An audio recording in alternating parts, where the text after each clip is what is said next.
All right, what's up, guys? We're back here with two really great organizations. So we have Blessings of Hope and then also Water Street Mission. So I don't know, it's kind of crammed up in this dumpster right now. We gotta go torch. We gotta go torch, guys. We'll leave these guys to you. Well, I get this. So I am remaining with this great group of people. Guys, let me tell you, Blessings of Hope and Water Street Rescue Mission, you probably know both, but we're just going to talk about some of the things you do. We could be here for days if we talked about all of it. But we have Scott, Aaron, and David from Blessings of Hope, and we have Jack and Sandy from Water Street here. So we're going to just talk about some of the areas where you guys work together. Food insecurity is a big theme, and I know this time of year it's a big emphasis. Why don't we hear about how you guys attack that, sure. And then I want to hear about what you guys do with food insecurity. Well, at Water Street, we have two primary focuses around food. One is the guests who actually live with us. So we have guests who are living in our emergency shelter and also in our long-term residential program. They've all experienced homelessness and they're on their journey out. And so we're serving 3 meals a day to anywhere from 150 to 220 people, depending on what's happening with our programs. 3 meals a day, every day, plus our volunteers and staff. So that's obviously a lot. That is a lot. That's a lot of staff. Actually, even this time. And to run the kitchen for all that. I mean, there's a lot of hands-on. And then the other area we serve is our neighborhood. So we are right in southwest sector of Lancaster City. And we have an outreach ministries building there where we do food distribution 3 days a week. And families can come to us 2 of those days. They can't come all 3 days, but they can come 2 days a week to get food to supplement their household income. A lot of families they're working, but it's still struggling to make ends meet. We talked about the housing issues and the prices going through the roof. And so a lot of families will come to us, especially end of the month as things are getting tight. But all throughout the month, we have usually somewhere between 500 and 700 families that are coming to us each month looking for support. That's huge. And how do you guys, obviously you're doing a food drive now to supplement that, but what other resources do you use? We rely on donations from local people. I mean, we've got Pineview Dairy, who's bringing us milk once a week. Wow. We've got Westfield Eggs. We've got partners, Panera, we've got Wegmans, Giant, Wise, Wegmans, Whole Foods. They're bringing us food too. So we're able to give them some really quality food and of course in keeping with dignity and respect. This is not expired food. Right. This is food that might be towards its end of its shelf life, but it's donated to us. Yeah, Lancaster County, and you guys I'm sure will attest to this, Lancaster County is an incredibly generous community. And the business owners, along with individual families that support us. So we get families dropping off 2 bags of groceries on a random day, but then we also have our truck going to Giant and picking up some predetermined goods that they're like, hey, we got a couple days left on shelf life. We want to donate this to you. How is that process managed? Is I hear the chuckle. We're attempting to be good because it sounds like a lot. Yeah. Well, we do have dedicated staff. So we have staff on our team and supplemented by volunteers who are driving our truck out to the different stores, managing those relationships. Sandy's one of our ambassadors who manages kind of those relationships at the top side. But then our truck drivers and our warehouse guys, they've got relationships with the people who are loading up the trucks and delivering things. So. And there's logistics involved. So, of course, we're going to Hempfield at a certain time, and then we're going down, scheduling out all the trips. Yeah. That's a lot. I mean, and especially, so you talk about the neighborhood, and then also you work on a broader basis as well. So you're everywhere, and you're serving people from everywhere. And we partner with other organizations too, and with Blessings of Hope. I know there are times somebody will contact us and say, hey, we've got 10 skids of this, and we can only use 2 in our network. And so we'll point them to Blessings of Hope. I know you guys have done the same for us. You've got an overabundance of something. Hey, could Water Street use this? And I think this points to this conversation, and the fact that these guys are all together here points to the selflessness of a lot of the organizations in this area. So for me, the thing that sometimes concerns you in a a world, in the charity world, sometimes people have their silos. Right. And it's my program, my this, my that. What I know from both of these organizations, from our involvement, is we look at the big picture of need and who can best suit, who is best suited. You guys all work with each other. Right. Because there's no silos, there's no ownership in that sense, correct? Well, I mean, and Blessings of Hope, I'm going to hand it to you guys to talk, because your whole model is serving others who are doing a lot of the frontline stuff too. Yes. I mean, I think your heart for that is amazing. oh, it's amazing. It's what both of you guys do is so impressive. So let's talk to this crew. I was actually, so lately we had top chefs here, Yep. and I got my first Shady Maple trip out of the Lapp family the other night for the banquet, and I survived it amazingly because the mashed potatoes, I only had 3 trips. And then the ice cream, thankfully, was like a shot glass of ice cream, because if it was any more, it would have been over. So what a great event, and you guys laid out food insecurity like I have never seen a presentation on it before. Why don't you guys speak to a little bit of that? Well, Blessings of Hope, our focus is to serve the organizations that are serving the people in need. So unlike Water Street, we don't serve the people directly, but we serve the organizations that are then serving the people. So far this year, we're just under 900 organizations that we've served with food, mainly within a 200-mile radius of Lancaster, Pennsylvania. So we get into Connecticut, down to D.C., East Coast to Pittsburgh is like our general area. And then our location in Campbellsville, Kentucky, we're now serving about 140 organizations in the Kentucky-Tennessee region, where we're building another distribution center. We actually just bought a property in August where we're expanding. We had been leasing in the Kentucky area up until that point. But like our method of operation is to bring in the large volumes and then make it available at whatever volume that the organizations need to restock their pantries. According to our research, there is no food shortage. USDA website states a 30 to 40% food waste right on their website of America. 30 to 40% of what's produced in America is wasted. My belief is if the USDA admits to up to 40%, it's probably higher than that. They say 30 to 40%. So we believe there's no reason anybody should be going to bed hungry at night, and it's more of a management issue where if we can take the volume of resources that are just being wasted because these large corporations, they don't want to deal with 50 organizations every day. They're not set up for it. For them, it's cheaper, it's easier just to send it to the landfill and get rid of it. And this way they can actually donate it to Blessings of Hope. They can get a tax write-off for it. We oftentimes pick it up at their dock so they don't have the cost of getting rid of it. They don't have the landfill fees to dispose of it. We can bring that in. A lot of people think, food waste is bad product, but it's actually a lot of this product is, fresh fruits and vegetables. The only reason we get it because they're ripe. They're too far gone in the food chain to send it to retail. So stuff that was going to retail yesterday, you picking it up off the shelf today, we're getting whatever didn't get sold to retail, we're getting the rest of that skid delivered to our warehouse today.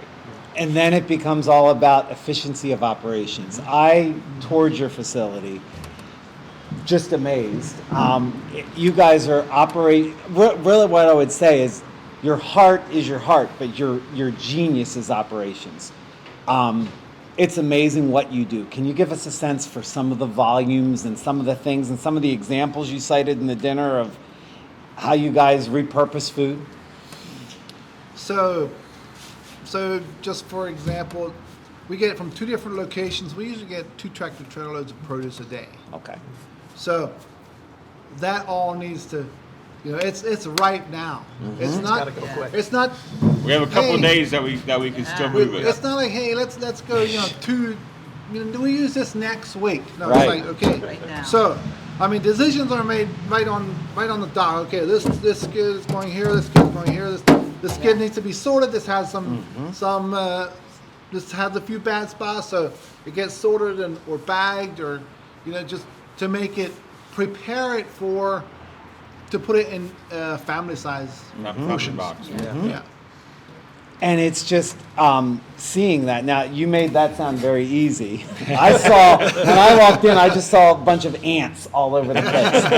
And volunteers are great, and you guys have said you're booked out 5 months on volunteers. It's actually managing the volunteers. Right. And volunteers are a blessing. And I know you guys speak to this because this area, I don't know what the rates are, but it honestly has to be one of the highest in the country for volunteerism.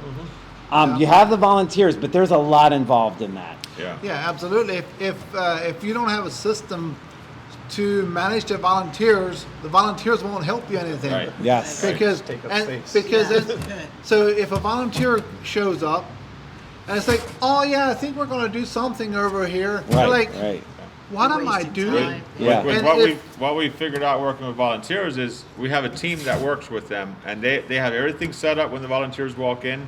They work their 2 or 3 hour shift, and then they leave, and then our team cleans it up again and puts it away, gets ready for the next shift. And that really maximizes the productivity of the volunteers when they walk in, because they're walking into a room where everything's set up, ready to go. Oh, And that's been a huge that's just blessing for amazing. us.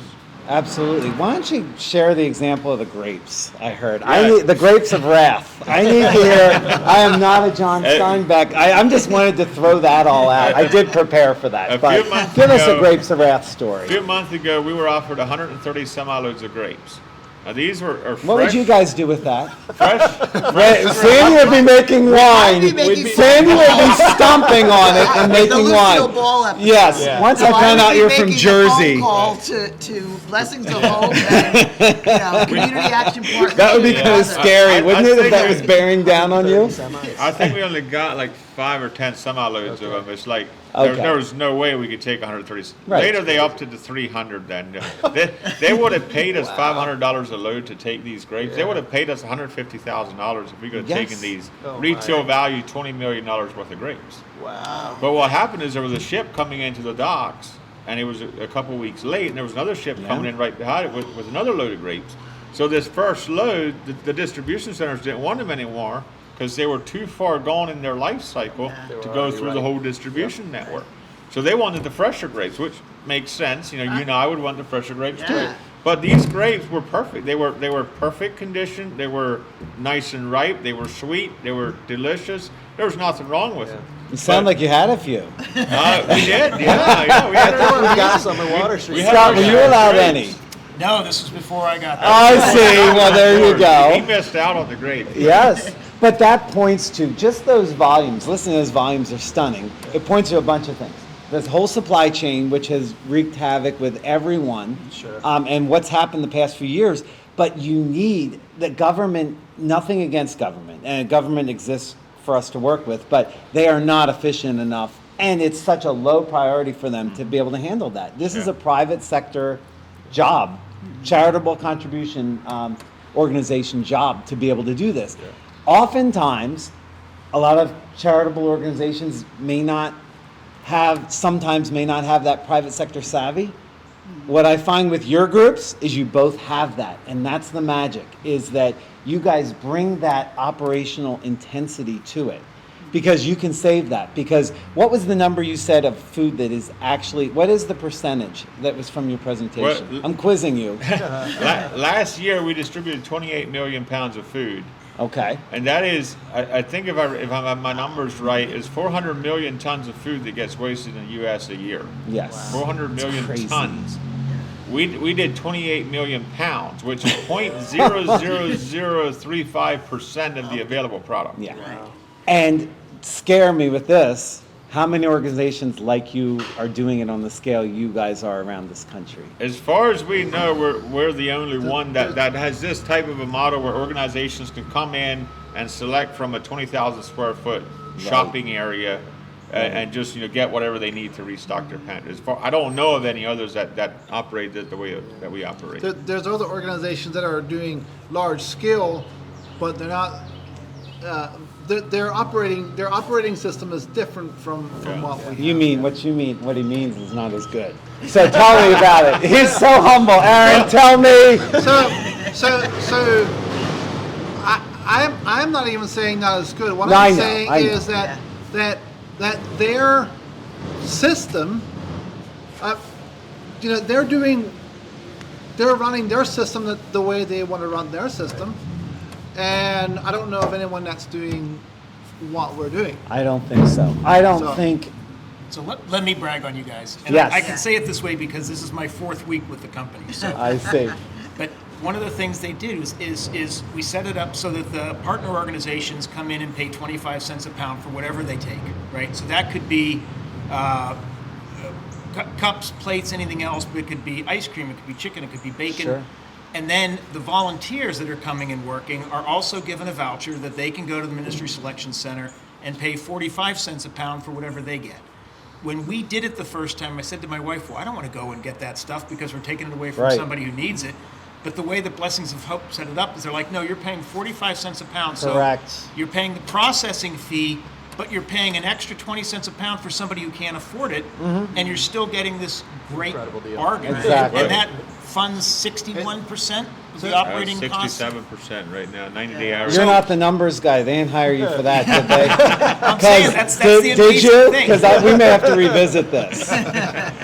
No, Yeah, but that is amazing. A question we get asked a lot is, if the volunteers take food, aren't they taking away from the people that actually need it? And the answer is no, because the way we look at it, imagine a spring where 3 tanker loads of water is being dumped out every second out of a spring, and you're dipping out half a cup of that.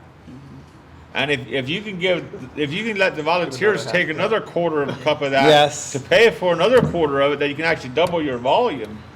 You're not taking away from the other. You're just taking more of what's available. Because we turn down a lot of food ongoing. Every single day. There's every day we're making choices saying, no, we don't need that. Well, no, we don't. We're talking a semi-load of product that's probably worth a couple $100,000. Right. And we're saying, sorry, we don't really want it. We have more than we can handle. Which- and we have to pick and choose what we take. Which points to the excessiveness of the waste. But it's amazing. And really, it is kind of an organization issue. Yeah. And I think it's part of it is really the importance of planning. Yes. So if a company calls us up on the spot and says we have an 18-wheeler full of Right. frozen chicken cutlets, Right. I can't make as many calls. We can't No. make the calls to get rid of it. If we have that week or two notice, we can do like we did. Tyson's blessed us with a truck in this example. We were able to call Right. people and get this, skids and have their vehicles come. We share the blessings with other organizations and churches, because we had the time and the And the organization. combo on that too is, so we were providing chicken to some churches in the community. Yeah. They were going over and getting Blessings of Hope boxes and supplementing, so they're getting Yeah.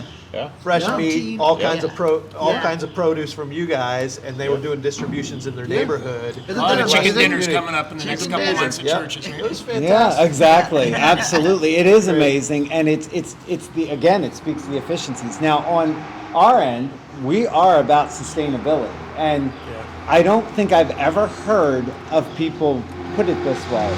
But one of the most sustainable things we can do is use all the food we have. Because it's not going into a landfill. The packaging, the excess packaging in all that waste is insane as well. I mean, just from a sustainability point of view, if we can solve this problem, this really fixes a lot of our problems. Yeah. I mean, what is a cost? Do you know what a cost is for a semi of product for that company they would have had to be pay? disposed of? Yeah. I think our cost is around $120 a ton, if any, for the waste that we send to the landfill. Now, we don't send any food to the landfill, Yeah. but other waste is like $120 a ton. So if you have a 20-ton load, that's what $240 that they're paying to get rid of it. Plus the driver, plus the fuel. Now, plus on the other hand, that would for include, them, for that that would company. include dumpster fees of getting So, it there. so and everything. $120 a ton includes a dumpster. Okay, if you have a Yeah. spotted Yeah. dumpster. But still, it's But on the other hand, instead of paying that, they can actually take a donation, tax Right. deductible donation, on that, and have it be used for the community. Right. one of the, just to give an overview to this, and we could spend days with this group. We could starve them in this dumpster and not let them out, and Scott and I would grow our hair back by the time this conversation would be over. But we're not going to do that. No, maybe not. Are you looking at me with not likely, or are you going not likely? Looking in the mirror. Oh, there you are. I am not as fresh as you, but I want to say from your banquet and from your event, the one common theme I heard, I didn't hear exactly the same thing, but I think it was put so well. Early Christianity was started taking care of each other. Government really never was intended to do all of the things we're making it do. Yep. It's not actually, it's a lot of times people couch it as anti-government, and government is only, we have put too many things on government because we have not done enough in our communities. The way so I that. see it is the church wasn't doing what the church was called to do, so the government had to step in and do Correct. it. So we can't blame the government for taking No. care of the people because we dropped it.